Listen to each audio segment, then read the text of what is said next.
আসসালামু আলাইকুম প্রিয় দর্শক, আজ আমি আপনাদের তৈরি করে দেখাবো কোরিয়ান স্টাইলের চিকেন গ্রিল। এটা আসলে দোকানিরা গ্রিলের মাধ্যমে আগুনে সেকে বানায়।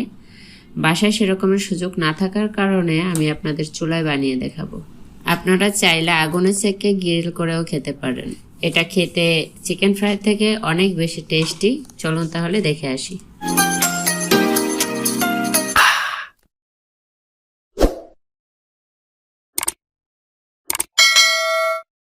একটা 1.5 কেজি ওজনের চিকেন আমি ভালোভাবে ধুয়ে পরিষ্কার করে নিয়েছি।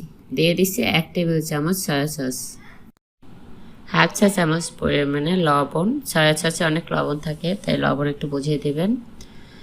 1 চা চামচ ভিনেগার, হাফ চা চামচ চিনি, হাফ চা চামচ রসুনের গুঁড়ো, হাফ চা চামচ পরিমাণে আদার গুঁড়ো। দিয়ে দিচ্ছি 2 টেবিল চামচ পরিমাণে শুকনো মরিচের পেস্ট। আপনারা চাইলে শুকনো মরিচের গুঁড়াও নিতে পারেন। আমি সবগুলো উপকরণ এখন মুরগির সাথে ভালোভাবে মিশিয়ে নিচ্ছি।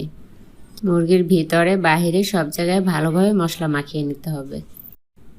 হাফ কাপ পরিমাণে লাল এবং সাদা বিন্নি চাল আমি সারা রাত ভিজিয়ে রেখেছিলাম।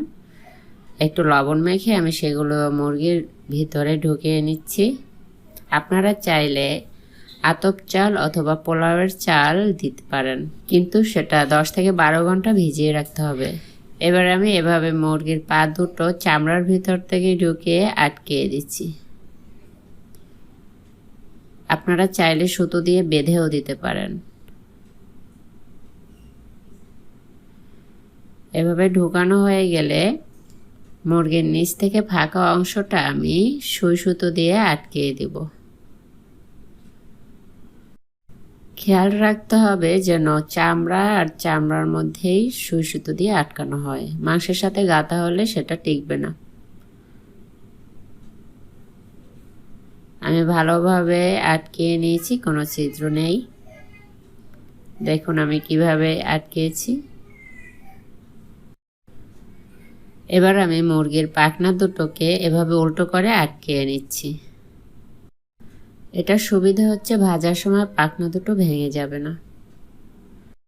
এবার চুলায় একটা প্যান বসিয়ে তাতে 1 কাপ পরিমাণে পানি দিয়ে মুরগি মাখানো অবশিষ্ট মশলাটা আমি তাতে দিয়ে দিলাম। এবার মুরগিটা দিয়ে ঢাকনা দিয়ে সেদ্ধ করব আমি 30 মিনিট। ফিরে এলাম 30 মিনিট পরে। আমি ঘুরিয়ে ফিরিয়ে সুন্দরভাবে সেদ্ধ করে নিয়েছি। এবার আমি তুলে নিচ্ছি। চুলায় ভাজার জন্য একটা হাঁড়ি বসিয়ে তাতে আমি দিয়ে দিচ্ছি পর্যাপ্ত পরিমাণে রাইস ব্রান অয়েল। আপনারা সয়াবিন তেল দিয়েও ভাজতে পারেন। হাই হিটে ভেজে নেব 30 মিনিটের মতো। 30 মিনিট পরে আমার ভাজা হয়ে গিয়েছে। কালারটা এরকম আসছে। আপনারা চাইলে আরও বেশি বা কম ভেজে নিতে পারেন। এবার আমি তুলে নিচ্ছি। এবার আমি 1 টেবিল চামচ পরিমাণে চিলি সস উপর থেকে ব্রাশ করে নিচ্ছি। রেডি হয়ে গেল কোরিয়ান স্টাইলে চিকেন গ্রিল। আপনারা চাইলে বাসায় ট্রাই করে দেখতে পারেন। আশা করি ভালো লাগবে। ভালো লাগলে অবশ্যই আমাকে কমেন্টস করে জানাবেন।